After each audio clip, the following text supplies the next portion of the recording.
Olá, meu amigo e amiga. Nestes tempos repletos de muitas incertezas, pelo menos nós que estamos reunidos aqui no nosso Portal do José, nós temos algumas. E essas nos conferem alguma tranquilidade para entendermos melhor coisas que estão acontecendo aqui no Brasil e no mundo e fazermos também algumas projeções de fatos e de situações que acontecerão no futuro. Como, por exemplo, o fato que daqui a 13 dias a Orcrim, comandada pela figura do senhor Jair, começará a ser julgada no Supremo Tribunal Federal, junto com os generais da reserva e uma série de militares que achavam que poderiam implementar no nosso país uma ditadura, para eliminar, por exemplo, pessoas como você e eu. Isso não é pouca coisa, não. Então a justiça será feita aqui no nosso país, porque essa gente não escapará. Uma outra certeza que eu compartilhei aqui com vocês, que muitas pessoas ainda não perceberam, é que a figura do inelegível já se encontra presa. Ele está numa medida cautelar, né? Mas ele só sairá dessa medida cautelar, dessa prisão com tornozeleira eletrônica, sem acessar as redes sociais, quando surgir a sentença penal condenatória e definitiva, que vai acontecer já já. Eu vou trazer aqui para vocês novas informações jurídicas muito importantes, que vão mostrar aqui que esse julgamento não vai se estender como algumas pessoas estão pensando. E vamos falar também do trem fantasma desse universo paralelo bolsonarista que está indo para um abismo e eles ainda não perceberam, porque eles estão muito sorridentes, eles estão achando que o pânico que eles estão causando para algumas pessoas fará com que haja uma reversão no destino da Orcrim de Bolsonaro. Só que isso também não acontecerá, é mais uma certeza que eu vou compartilhar com vocês a partir de agora. Antes de mais nada, é fundamental convidar você que chegou agora ao nosso portal, ainda não se inscreveu, para que, em primeiro lugar, você se inscreva aqui conosco e conheça também os nossos outros vídeos. Se você gostar, compartilhe, recomende, nunca se esqueça do seu precioso joinha, do seu comentário. Se puder, prestigie também o nosso clube de membros, que está crescendo a cada dia, e o nosso novo canal de cortes, que ontem chegou à marca de 100 mil pessoas inscritas como você aqui no nosso portal, né? Mais um espaço aqui para a gente compartilhar informações. Você aqui é muito bem-vindo e muito bem-vindo. Bom, dito isso, vamos aqui aos fatos objetivos. O primeiro que eu quero compartilhar com vocês é que a situação da senhora Carla Zambelli na Itália está muito complicada. Ela é um típico exemplo dessas figuras arrogantes que passam muito tempo achando que a impunidade é uma permanente aqui no nosso país para figuras como elas e, de repente, saem do Brasil, acham que podem fazer algum tipo de deboche, só que tem uma hora que a conta chega, né? Como eu tenho sempre brincado aqui com vocês, a pessoa espera o contato e o contato vem. Aí é derrubada na área, enfim. Aí a gente vai analisar se é pênalti ou se não é pênalti. No caso aí tem gente simulando penalidades. Vamos ver o que aconteceu com a senhora Carla Zambelli? Vamos lá. E vamos de breaking news, Tainá Falcão, até o último minuto. A justiça italiana manteve a prisão cautelar de Carla Zambelli. A decisão rejeitou o pedido de prisão domiciliar e reconheceu validade dos documentos apresentados pelo Brasil. É uma nota da Advocacia Geral da União que foi publicada agora há pouco. Eu e a Tainá Falcão vamos ler agora os principais detalhes. A justiça italiana, então, decidiu manter a prisão cautelar da deputada, rejeitando o pedido de sua defesa para a conversão em prisão domiciliar. Carla Zambelli ficaria em um apartamento nos arredores de Roma. Essa decisão foi publicada na última sexta-feira e a ciência foi dada agora para a Advocacia Geral da União. Então, uma certeza que nós temos é que a senhora Carla Zambelli está bastante encalacrada, né? Moraes faz seguro antivista para julgamento de Bolsonaro. O que quer dizer isso, gente? O ministro Alexandre de Moraes, para evitar que haja algum lampejo de algum ministro, no caso o ministro Fux, né? E que faça com que ele peça vistas para analisar tudo aquilo em relação à acusação que pende contra o Orcrim do seu Jair, o ministro Alexandre de Moraes já disponibilizou todas as peças para todos os magistrados, para poderem fazer todas as suas anotações, fazerem todas as suas investigações para proferirem o seu voto. Isso neutraliza essa possibilidade, pelo menos deveria neutralizar a possibilidade de um pedido de vistas, que no caso está ali mais possível, vamos dizer assim, pelas mãos ou pela caneta do ministro Luiz Fux. Então, está aí. Moraes faz seguro antivista para julgamento de Bolsonaro. O ministro distribuiu aos colegas link com provas reunidas pela investigação. Então, como vocês podem ver, o ministro não está impressionado com o tipo de perseguição, o tipo de ação que a Orcrim de Bolsonaro organizada, né, junto ou mancomunada com a Orcrim do presidente norte-americano, enfim, isso não está surtindo efeito.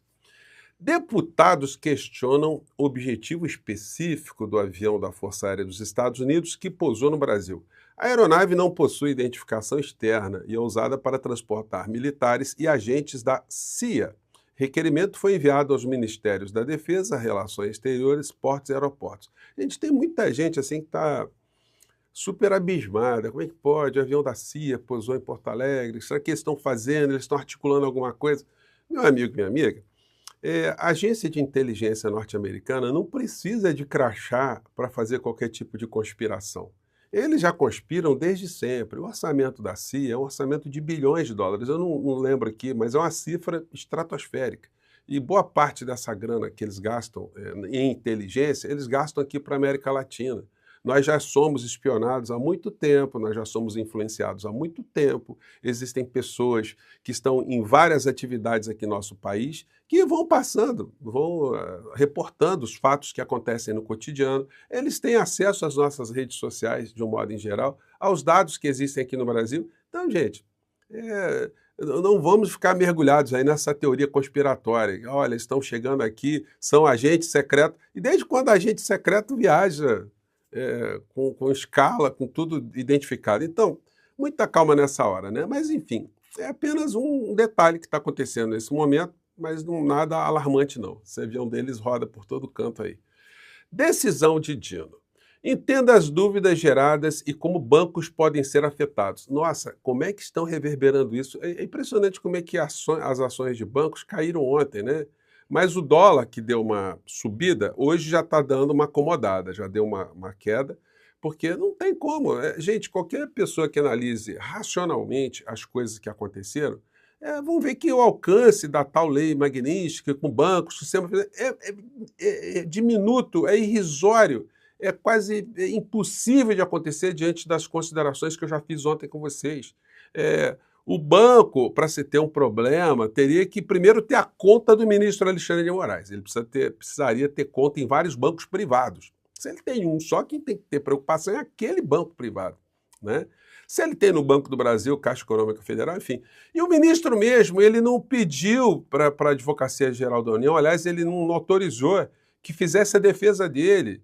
Ele está menosprezando isso porque ele não tem propriedades fora do nosso país, ele não opera com moeda estrangeira, então ele não é uma coisa que entrou no radar dele. Claro que é constrangedor, mas ele não está se deixando pressionar ou impressionar por conta desse tipo de situação. Então, já comentei ontem com vocês, para ter algum tipo de sanção aqui a Banco Brasileiro, o governo norte-americano teria que pedir uma quebra de sigilo de dados aqui no Brasil, de uma forma formal, oficial. E aí um banco teria que informar que o ministro tem conta, mas isso está protegido pelo sigilo bancário, a Constituição protege essas informações. Então é um negócio muito complexo, mas aí se cria uma situação, vai ter colapso das empresas saindo do Brasil. Há 2 dias eles estão falando isso, os bolsonaristas. Teve alguma empresa que falou que vai sair do Brasil? Tem algum banco que fechou? Teve alguém? Vocês vejam a cotação da moeda. Teve um solavanco, mas já está descendo de novo. Quest, 51% desaprovam o governo Lula e 46% aprovam. Avaliação é melhor desde janeiro.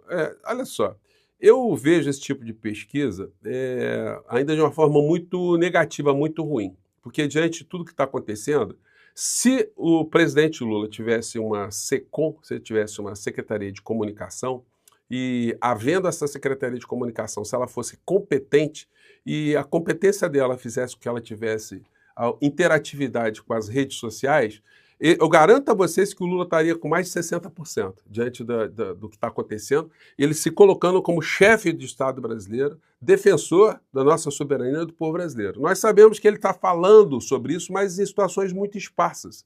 Nós aqui que reverberamos. Gente, vocês imaginem, se nós aqui nas redes sociais não repercutíssemos absolutamente nada do que acontece no governo Lula.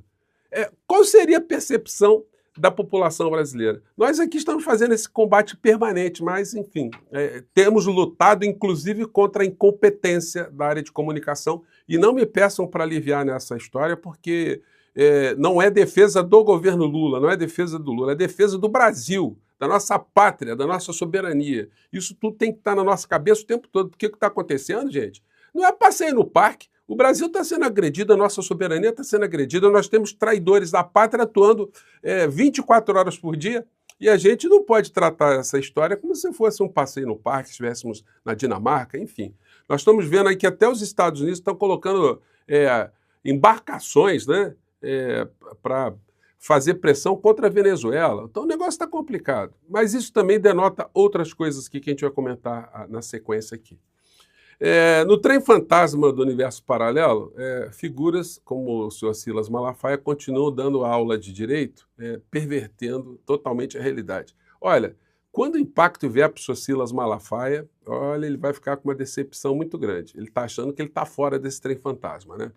Ele andando dando entrevistas, dizendo mentiras, de uma forma descarada, de uma forma canalha, de uma forma bandida, de uma forma vigarista. E uma delas que ele repete sem parar, ele deu numa entrevista agora, né? Vamos ver o que ele anda falando. Vamos lá. Então, por que jamais voltarei a apoiar? Porque a esquerda manifestou sua ideologia. Ele está dizendo que ele foi perguntado por que ele apoiou Lula e agora ele não apoia mais, né? Então a explicação dele é essa aqui, ó. Olha por que ele não está apoiando mais. Lula, em junho do ano passado, não, de 2023, como presidente, disse em alto e bom som no Foro de São Paulo: aquilo que historicamente combatemos, família, costumes e pátria, coisas inegociáveis para os evangélicos e para a nossa base de fé. Olha só, gente, isso é uma das maiores canalices do planeta, né? Primeiro de tudo é o seguinte, então o senhor Malafaia, o senhor só deixou de apoiar o Lula então em 2023. O senhor já está apoiando a extrema-direita, já está mancomunado com essa Orcrim há muito tempo, mas a justificativa foi uma fala do Lula em 2023.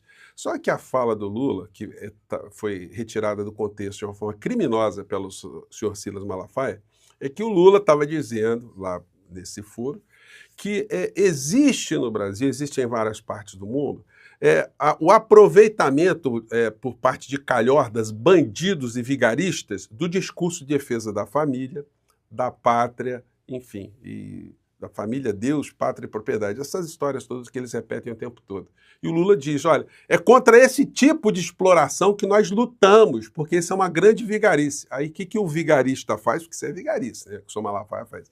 O Lula é contra a família, contra Deus, não sei o quê. Então, é muito complicado, isso realmente mina, né, a nossa paz de espírito. Mas, gente, está chegando a hora deles, tá? O senhor Silas está desesperado, porque ele está classificando o que está acontecendo como uma perseguição religiosa. E não é perseguição religiosa porcaria nenhuma, né? Isso aí, na medida que for esclarecido para as pessoas, ele vai ficar cada vez mais fragilizado. Porque o que a Constituição protege, no artigo 5º, que eu comentei aqui já com vocês, no inciso 6º, é a inviolabilidade, a liberdade de consciência e de crença. Quem é que está atacando a liberdade de Silas Malafaia acreditar no que ele quiser acreditar? Sendo assegurado o livre exercício dos cultos religiosos e garantida na forma da lei a proteção aos locais de culto e suas liturgias. Onde é que isso está sendo atacado? Com 100 mil pastores evangélicos no Brasil, só tem um que está agora entrando nessa fila para também ser responsabilizado criminalmente. Depois não digam que nós não falamos, né? Para finalizar esse nosso primeiro papo de hoje, Dudu Bananinha ainda vem com essa aqui, ó. Trump versus Moraes e Dino. A lei Magnitsky pode derrubar o STF. Dudu Bananinha. Vamos fazer uma aposta. Quem é que vai cair primeiro? O teu pai, que vai para uma cadeia definitiva, ou o STF? Vamos apostar que eu acho que vai ser o papai, tá? Então, enfim, o desespero está muito grande. E os jornalões estão caindo nessa também, o voluntarismo temerário do senhor Dino. Porque o Dino simplesmente explicou que o nosso país é uma república federativa e que é formada pela união indissolúvel de estados e municípios e Distrito Federal, constitui-se Estado democrático de direito e tem como fundamentos a soberania. Então, o Dino explicar o que a nossa Constituição diz para todos nós e para o mundo está sendo uma soberba, está sendo um ataque a forças estrangeiras, né? Só na cabeça de gente muito distorcida, né? Gente, eu fico por aqui, muita calma nessa hora, e daqui a 13 dias começa o baile, né? Um grande abraço, até o nosso próximo encontro. Tchau!